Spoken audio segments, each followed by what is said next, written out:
Asadan kan say my Ghana Media TV a reliable source when it comes to all the trending news updates, especially in politics.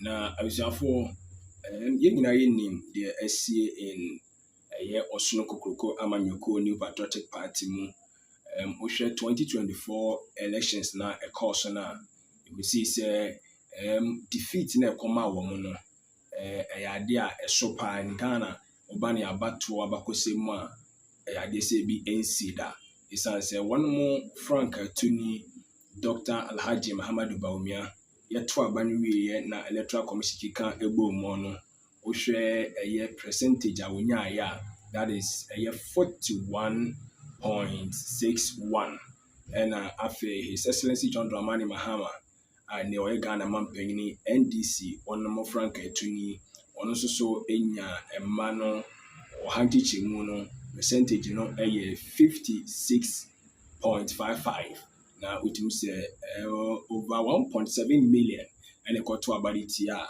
ɛyɛ NPP ɔno mo candidate no so ama adwuma be top party ne so pa a ɔmo nyinaa toato adwene hwɛ kɔmɛfa so betimi ahyehyɛ na ɛnoma etimi akɔnkan ɛde ama wɔn na a lot of NPP when it comes to executive and then the grassroots now as a bimu believe say about no and so no a physical a Ghana for na na koto abaditi a wo the bimu believe say a spiritual realm bi a huhu na just a kuti a wo na NPP one general secretary Ura Justin Frimpong Kodua ono ankasa na interview bi Oquaye wo Asante Mantemu HFM or the two glass or no dear or share said the matfon is be called na in constituency beer since Yasha says a Twaba 1992 Obitimaka say is that particular constituency no Twaba Biana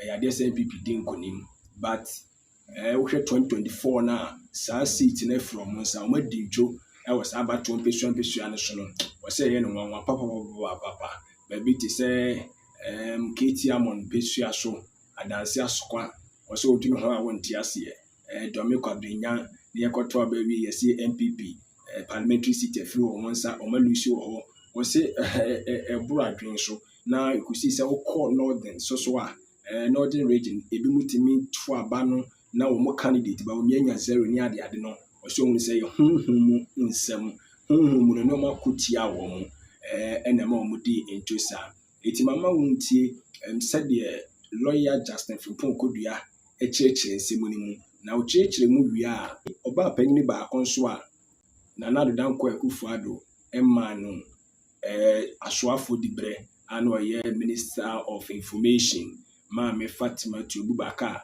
enso abeche na adene wo ensem a wono akasa ne General Secretary enso so eka no ho wo se ono de wone General Secretary enya adwene se ode bibibia abehye nsem da bi wo se nyesa na tie na mama wutie said the lawyer Justin Frimpong Kodua cheche ni nsem ni mu na afi no mema wo embetie de lawyer Fatimatu Abubakar enso edito eye edwa ene memfa o videos se bia sofofo a omodima party no sunsumu se abato e koto ye frozen me say enya niso okay ohun se sunsumu no ma ye adwuma okay bi betin my adwuma ntimi nyama but dem hu na make yeah since spiritually we lost the elections if se say bi asofofo bia na so mo so ejina maye se bi ye maame mu bia omo kom na so bompaye ye papa mo kom na so bompaye ma party omo te dai if se de bufu ede ewo aba if se foxy enko ba se 16 regions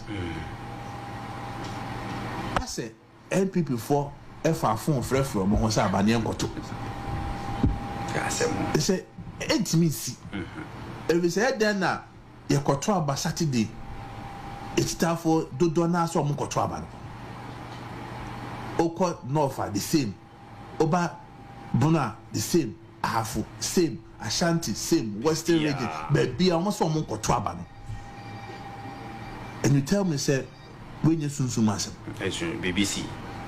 If you say, Ebia asquafo so mo kotokra okay asquafo the so mo koto ebia constituency asquafo mo ntoma pondo moto or ebia domi kwabenya for to but for your stronghold esi the ko ba say ebia sunyane west sunyane east domi kwabenya etimidi nkuku osa bia constituency bi ha indi nkuku da ebi ntimisi enti no ma bi ko so a ankoyi na edu samria say be so be so original. Okay, so after lawyer Justin Frimpong Kodua, the general secretary of NPP, a can same way and after lawyer Fatimatu Abubakar, no a former information minister, we say Odi a year general secretary who yakakra say Penyinia a day Amamukua Shawunsa. Se totonioma na enioma akotro kan saa na wan kasangasa wo kan ho bi na ma pa bedwaku se wo monko no nko nhwehwenu no mfa report mra omomra mechichirim de ntia NPP amanyoko no edi ntwo abatuo ni mu na wa wasa tiesi akiri na obo wa power echirichirim se ye honhom nsem na ma mudi ntwo ani ade se akoba ne saa ade a na chese ehunhia se nka mo beti committee no because already no munni mo hawdada enti ade na mo nso ano enti wonde o kiremu se ensem bi wo hodom a eni kwa se empanyufo no mo so on the executive national executives no eni kwa se wo mo edo mo for ensem bi yi ensem bi ano se bi hodom a e wo se o mu jai twentwen ne o ma so ansa report ne bana de ka no enu no mum na wo so mba abontene ebeka edi kire won mo party mano ene Ghana fo na emomu no sabre ya wate committee nya na adwuma nwiye na you are moving from a certain radio station to a radio station, TV station to TV stations na o shase kasase ya na chese ade se wo open kro no ase wonnim de wo ye enti ono de general secretary no obesere no se on kana no ntum for now na omo ntwe report no so aso no na omo nyina no so na omo emfantu anamo a ese efata owie ye no wotire se ukosubin abato mpesu asonso so a omo former MP owura Eugene Boakye ono so enenam radio stations ni TV stations aja ono so amanyoku ni panyimfo na ne chese so mu a na atotu bi amane wa obi a wono ofili se woka ho bi na NPP din to bia no o make sure so be jo de eno na lawyer Fatimatu Abubakar kirim se obesre owura Eugene Boakye se sa na motu na wutu onyai sanse penfo se bi otu akache matotori a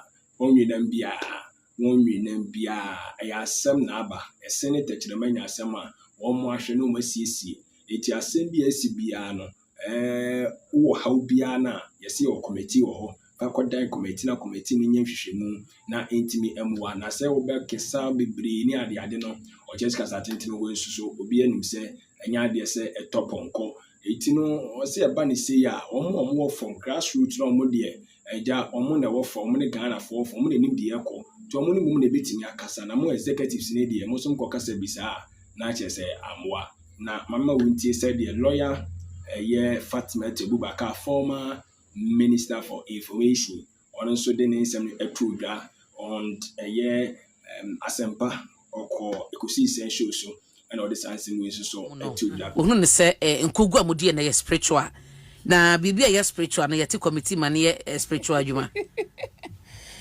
Bidim ni enti okasa mi nya yanko wankasa because ono ano oye party bi titinani onye titinani ko na ye administrator ye CEO and o ka ho bi na omokoyi committee so omonkoye mpensempese mu so mo meche ne enye na committee no report nyamba ya ono akasa in the side fact finding enti bra penyi we di adabraka mi gidi se di na ye ho hia enti ensada nse yem de yesre omo se sansem keka na aguna yesre omo we look up to them in ways that they may not understand.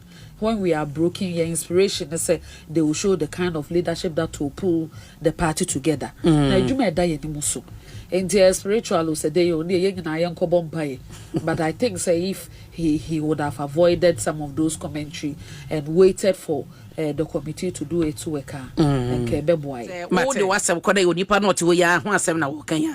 How does it function? Asama meka che me bra penye Eugene Boakye ntwe me pena sempa. Meka che ne se wotwa otechirema na se wo wi a na wo nwe enambia. Mijidi say he is passionate about some of these issues because of a party ni.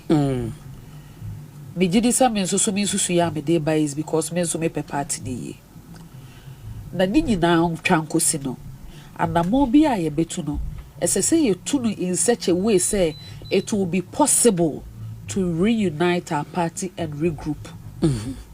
Sabi sende obeka obi obetina fidie so beka obi ho asem so ono na wo de blame mo hye ne se ne ntine lose election a ono so wo achitafo omo nso be ba ha aba be san omuti ebi be ko social media ebi be ko baabi asem nso so tachrema mpro obeka wi a the impact e benya no sabi se wan kasa kra wonya adwensa kyera na o ka se asem we de bi ni manka ne sa na aye too late. And now you say you're live on YouTube and other social media platform. Satam no oko pepa enye ye bio. Enti yanka se bi yanka se o. Me se be kra na wo hwehwa me aboso tra bra me fie bebo me. Yam bo no wokokoa mu. So that we can maintain the brand NPP and the integrity of our party. And anje sa. Sa me so mete oni mu niam dodo a me woka. Me wo bebre ka papa. Sister, okay, say me ni bibi kan because I was a minister. So me wo bebre kwa kan. But we are said you wo obefa so akra wo ho to endure no. You be an bit to ye leaders no. Running from radio to radio station, TV to TV station is not the forum we should use. Your full soldiers can phone in and express and rant and all that because obi oha ebia wo try cross so oberichi me ebia no we nya access no nko kana se na yen mpanyimfo na this is the time say ye magnanimous, this is the time say ye show strength, ye show composure.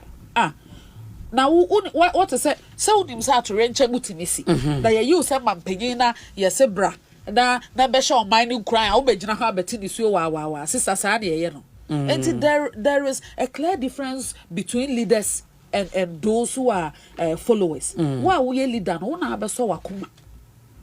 Wona sese wo no o posture in such a way say ubetima eboa donti. Na ye be ko abontin wi a, and when reputations are damaged and everything. Be ye won crofo be nya omo ameni omo bedi pa. E be hemfo. Oh, da be nya hana me. Enso be de be ko. And all the na your party executives and I say colleague ministers and I say member. Oh, so I don't know then o ma nya adwuma na na. O da bi say bibi wa ye nyina ye event na ka say election lose enye ya. Nti o ma many point o ma wo kan bua no ma mo a o ma nya adwuma like e de na ma odi ya wo e wo sankofo yi ho. Oh, I didn't I think that we all could have done better, including myself. There should be collective responsibility. And I say, be subordinate, I will take my part with my full chest. So what you say? I chop on the beer, me sorry. Let me given the opportunity, we'll do things differently. Even though minim say akwanya the mom and the sister, minya crown on me dimiti beto so I'm gonna share bind and you nyama retain the power, I would have done it. I gave it my all. But sometimes your all is just not enough. But your what you say. But yes. So I will so be no all. Ebi so no so all no.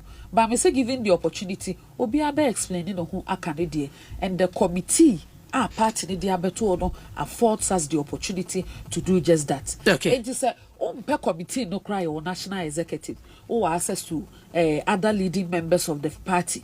Or the committee no so who ye with him own person or bekwa ben omo. Treben other people who have the capacity to take critical decisions in my party no. Then momoka say and the oba na ka say and na Fatima na nititunti the lose election. Now ye we na mezo so obi opema sembeko abe attack you na way. Yen try yen boom kompo ko hwe echi no. Na ye who to the sense say even coming together is not possible. But I believe with God all things are possible. And to me say and radio to radio interview leaders to say seminar me clean, everybody else was dirty, and I when a say and I when a cause when they lose election. And Sadan saying Mate Kotojwe go form and the ceasefire no omo man and brasso. But I say Fatimatu